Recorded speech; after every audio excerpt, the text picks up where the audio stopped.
Comment faire quand on a des enfants d'âge différents, des rythmes différents et qu'on est en vacances et que tu veux concilier tout le monde, tu veux faire plaisir à tout le monde? Alors, comment on organise des vacances quand on a des enfants d'âge très différents? Un bébé par exemple qui a besoin de sieste, des plus grands qui veulent des activités. Première chose, si tu suis un peu mes vidéos, moi j'aime bien essayer d'aller décrypter quelle est la peur derrière ou quelle est la croyance qu'on a derrière ça. Tout de suite, ça va aider à résoudre et à comprendre comment ça fonctionne. Du coup, la suggestion que j'ai, c'est que parfois la peur qu'on a derrière ce problème, c'est j'ai peur que les vacances deviennent une suite de compromis où finalement personne n'est vraiment content, que tu sacrifies le rythme d'un enfant pour l'autre ou que tu sacrifies les envies d'un enfant pour le rythme d'un autre, et du coup que tu te retrouves dans un dilemme cornélien où tu ne sais pas euh, quoi faire finalement pour contenter tout le monde.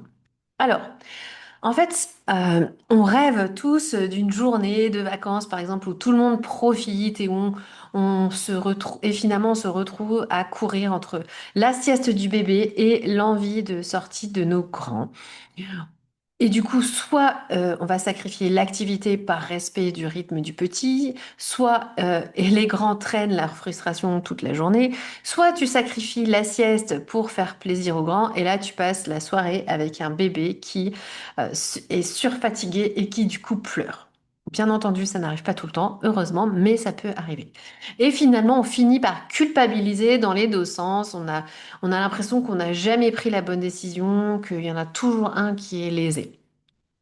Et, euh, et en fait, ou alors t'as, par exemple ton conjoint qui commence à proposer une sortie sans avoir pensé finalement au rythme du petit. Et du coup, là, c'est toi qui soit dois freiner, soit qui te dit, bon, bah, je vais prendre sur moi, je vais compenser, je vais absorber finalement l'inconfort du petit qui ne va peut-être pas dormir, qui va être ingérable. Mais finalement, là, c'est toi qui te sens un petit peu frustré.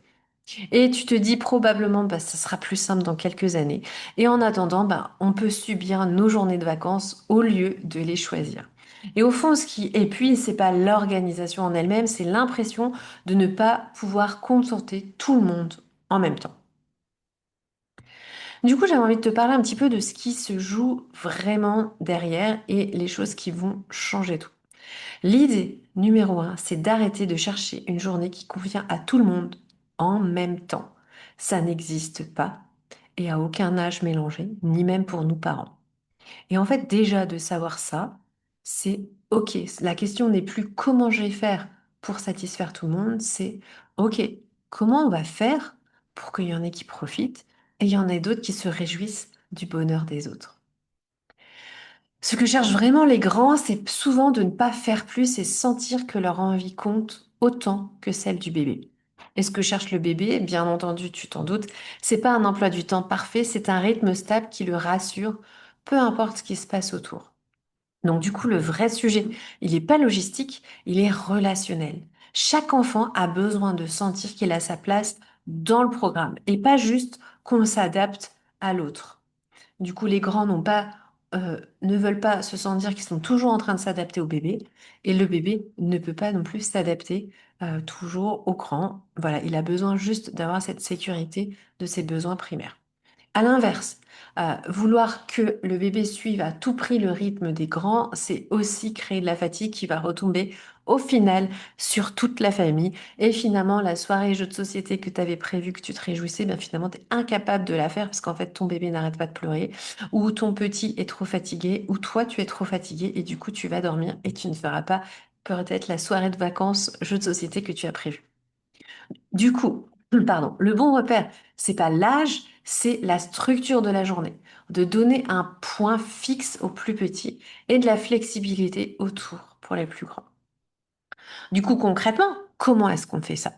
L'idée, c'est de fixer un ou deux points non négociables dans la journée. Ça peut être la sieste du bébé ou l'heure du repas et construire tout le reste autour. De dire, OK, il y a des non négociables, c'est ça.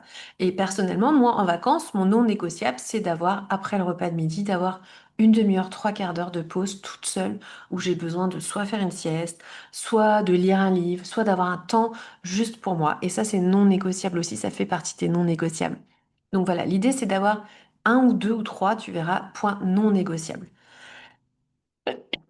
Pardon. Ensuite, l'idée c'est de peut-être découper la journée en deux temps.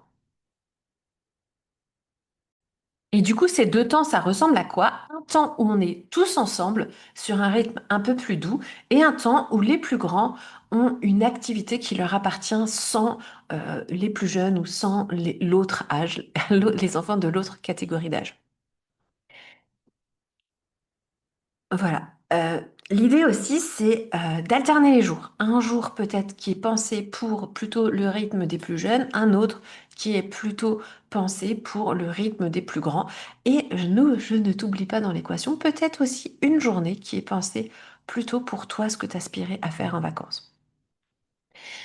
Et du coup, l'idée, c'est de demander aussi à chaque enfant, avant de partir, une seule chose qu'il aimerait vraiment faire cet été. Donc, je te renvoie à la vidéo que j'ai fait sur préparer ses vacances, comment faire pour pas s'engueuler toutes les vacances. Et l'idée, c'est d'avoir ces attentes qui sont bien écrites et qui sont bien données.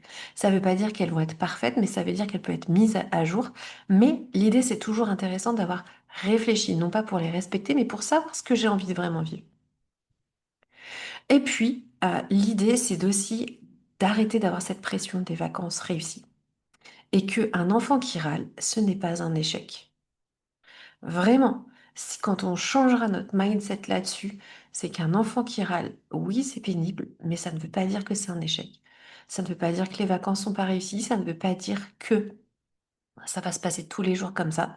C'est juste simplement de comprendre qu'on est une vraie famille, des vrais humains avec des besoins différents et que des vacances qui se passent parfaitement, c'est juste irréaliste. Ou alors tu y vas en vacances peut-être en solo, mais ça n'existe pas en fait.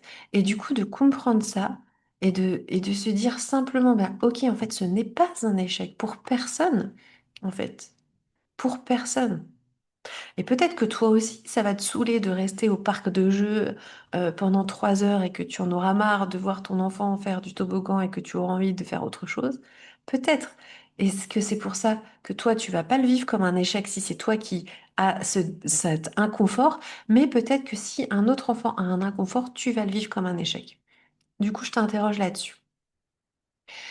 Et simplement, bah, comme tout le monde, et j'ai envie de aussi de te dire de te mettre dans l'équation, c'est de se rappeler qu'il y a un temps pour tout et qu'il y a un temps pour chacun des enfants dans la journée. Un enfant qui sait qu'il aura sa part, il va patienter beaucoup mieux qu'un enfant qui pense être oublié. Et finalement, c'est pareil pour toi. Dans ta journée de vacances, quel est ton espace et quel est ton négociable aussi pour toi en tant que maman?